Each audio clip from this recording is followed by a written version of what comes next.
Assalamualaikum warahmatullahi wabarakatuh. Perkenalkan, nama saya Ririn Rahmawatun. Saya mahasiswa PPG Parajabatan gelombang 2 jurusan PGSD di Universitas Hamzah Madi. Di sini saya akan menyampaikan tugas UTS pada mata kuliah Perancangan dan Pengembangan Kurikulum terkait dengan desain kerangka UBD dan pelaksanaannya di sekolah. Selanjutnya terkait tentang UBD atau Understanding by Design adalah pendekatan perencanaan pembelajaran yang menekankan pada pemahaman konseptual dan kemampuan aplikatif. Alur yang digunakan pada UBD ini adalah backward design atau desain mundur. Dalam backward design di sini menggunakan 3 tahapan. Yang pertama ada tahapan decide result, di mana decide result ini akan menentukan tujuan dari pembelajaran. Nah, decide result ini terdiri 4 tahapan. Yang pertama ada established goals, transfer, meaning, dan acquisition. Selanjutnya pada tahapan kedua di sini tentukan bukti penilaian atau determine acceptable evidence of learning, di mana pengumpulan bukti atau hasil pembelajaran dari peserta didik dapat dilihat secara formal maupun non formal, baik dengan tugas kinerja, observasi, tes atau kuis, dialog pertanyaan, penilaian diri, dan lain-lain. Selanjutnya pada tahap 3 yaitu merencanakan pengalaman belajar dan pembelajaran atau plan learning experience and interaction. Adapun pada perancangan pembelajarannya di sini menggunakan metode where to, di mana pada W yaitu where, and what, di mana di sini membantu peserta didik untuk mengetahui di mana, mengapa, dan apa yang akan dilakukan selama pembelajaran. Yang selanjutnya ada H.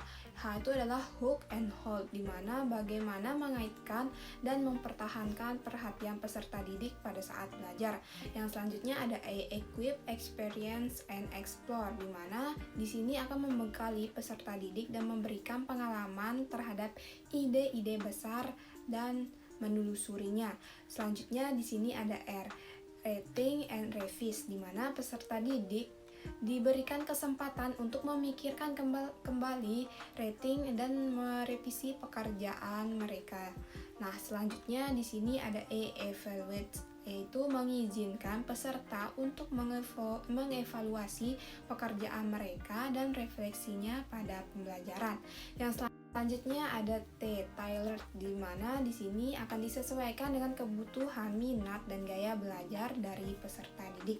Yang selanjutnya O atau organize, yaitu di sini akan mengatur semaksimal mungkin keterlibatan awal dan berkelanjutan secara efektif pada proses pembelajaran. Ada 6 aspek yang dijadikan indikator untuk melihat sejauh mana kepemahaman peserta didik terhadap materi yang sudah diajarkan, di mana 6 aspek tersebut yang pertama ada menjelaskan. Di sini menjelaskan dapat diartikan sebagai menjelaskan kembali ide, teori, fakta, dan data secara sistematis. Yang kedua ada menginterpretasikan, yaitu dimana kemampuan atau menciptakan sesuatu yang baru dari hasil belajar, peningkatan pengetahuan termasuk kemampuan untuk mengkritik, membuat analogi dan metafora, menarik kesimpulan, membangun makna, menerjemahkan, memprediksi, dan menghipotesiskan. Yang ketiga yaitu ada menerapkan, di mana menerapkan di sini tentang kemampuan peserta didik untuk menggunakan pengetahuan dan keahlian dalam situasi yang baru, unik, atau tidak terduga. Selanjutnya ada perspektif, di mana dalam perspektif di sini kemampuan peserta didik menganalisis dan menarik kesimpulan tentang kontras sudut pandang mengenai acara yang sama. topik atau situasi tertentu. Selanjutnya ada empati, di mana empati di sini bisa peserta didik bisa memahami perasaan orang lain, termasuk berpartisipasi dalam bermain peran dalam memahami emosi, menganalisis serta menasehati sesama.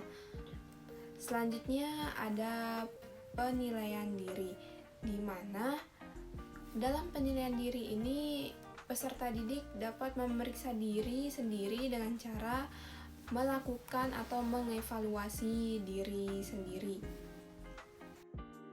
Selanjutnya, perancangan pembelajaran menggunakan backward design. Yang pertama, pada tahap pertama yaitu identifikasi hasil yang diinginkan.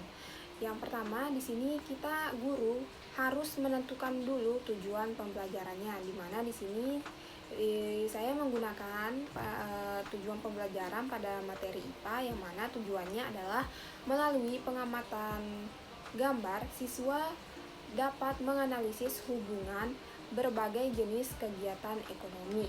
Selanjutnya, pada kriteria minim di sini terbagi menjadi dua. Yang pertama ada pemahaman, di mana pada pemahaman ini peserta didik diminta dapat mengetahui cita-cita pekerjaan yang diinginkan. Yang kedua, mampu menganalisis jenis kegiatan ekonomi. Yang ketiga, mengetahui hasil dari jenis pekerjaan. Nah, selanjutnya ada pertanyaan umum, di mana pertanyaan umum ini terdiri dari yang pertama, pekerjaan apa yang menjadi cita-citamu? Yang kedua, ada berapa jenis pekerjaan yang kamu ketahui? Yang ketiga, apa hasil dari masing-masing pekerjaan? Selanjutnya ada acquisition, di mana dalam acquisition ini terbagi menjadi dua. Yang pertama, peserta didik akan mengetahui yang pertama cita-cita pekerjaannya, yang kedua jenis kegiatan ekonomi, yang ketiga hasil dari jenis pekerjaan. Yang bagian selanjutnya yaitu peserta didik mampu yang pertama mengetahui cita-cita pekerjaannya, yang kedua membedakan jenis kegiatan ekonomi, yang ketiga hasil kegiatan jenis pekerjaan. Selanjutnya perancangan pada tahap kedua yaitu menentukan bukti yang dapat diterima, di mana di sini terbagi menjadi tiga. Yang pertama ada explain, di mana explain ini terdiri dari ada berapa jenis kegiatan ekonomi. Yang kedua, hasil dari jenis pekerjaan. Yang tahap ketiga ada interpretation, di mana interpretation ini terbagi menjadi dua kriteria. Yang pertama ada menyebutkan jenis pekerjaan, yang kedua menjelaskan jenis pekerjaan dan hasilnya.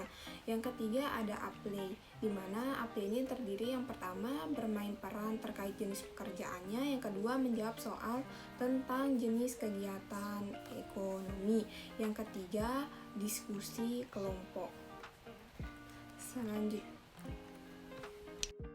Selanjutnya pada tahap ketiga yaitu merencanakan pengalaman belajar dan pembelajaran. Di sini pada perencanaan pembelajarannya menggunakan metode where to, yang mana pada tahap pertama ada W, di mana W ini di sini guru akan menyampaikan kepada peserta didik terkait tujuan pembelajaran hari ini dan proses pembelajarannya serta penilaian selama proses pembelajaran. Yang selanjutnya ada H, yang dimana H ini terdiri dari yang pertama guru memberikan motivasi kepada peserta didik, kemudian guru akan membagi kelompok peserta didik sesuai dengan model pembelajaran yang digunakan, yang ketiga memberikan ice breaking, yang keempat memanfaatkan teknologi sebagai sumber belajar. Selanjutnya ada E, di mana E ini terdiri dari yang pertama menayangkan video pembelajaran terkait materi, yang kedua mendiskusikan terkait jenis pekerjaan hasil kegiatan dari jenis pekerjaan, yang ketiga mempresentasikan hasil diskusi, yang keempat yaitu bermain peran sesuai dengan jenis pekerjaan yang dipilih oleh masing-masing kelompok. Yang terakhir, menugaskan peserta didik LKPD. Yang selanjutnya ada R, di mana R ini terdiri dari siswa akan memberikan tanggapan pada hasil presentasi dari kelompok lain. Yang selanjutnya itu ada E, di mana E ini terdiri dari guru akan memberikan angket penilaian diri untuk mengetahui sejauh mana pemahaman materi pembelajaran peserta didik. Yang kedua, guru akan memberikan soal evaluasi untuk merefleksi pemahaman dari peserta didik. Yang selanjutnya di sini ada T, di mana T ini terdiri dari guru akan menyesuaikan media pembelajaran yang sesuai dengan materi dan kebutuhan dari peserta didik dan menciptakan pembelajaran yang berdiferensiasi. Selanjutnya di sini ada O, di mana O ini guru dan peserta didik akan melakukan refleksi pembelajaran. Guru meminta peserta didik untuk merangkum proses pembelajaran hari ini dan mengaitkannya dalam konteks kehidupan sehari-hari. Selanjutnya terkait dalam pelaksanaan UBD di jenjang sekolah dasar di daerah tempat tinggal saya masih terlihat kurang dimanfaatkan dikarenakan kurangnya pengetahuan guru dalam desain kerangka UBD ini, di mana kerangka UBD dengan desain backward design ini merupakan rancangan yang sangat bagus jika diterapkan dengan benar dan sistematis sesuai dengan prosedurnya, dikarenakan pada susunan pelaksanaannya berawal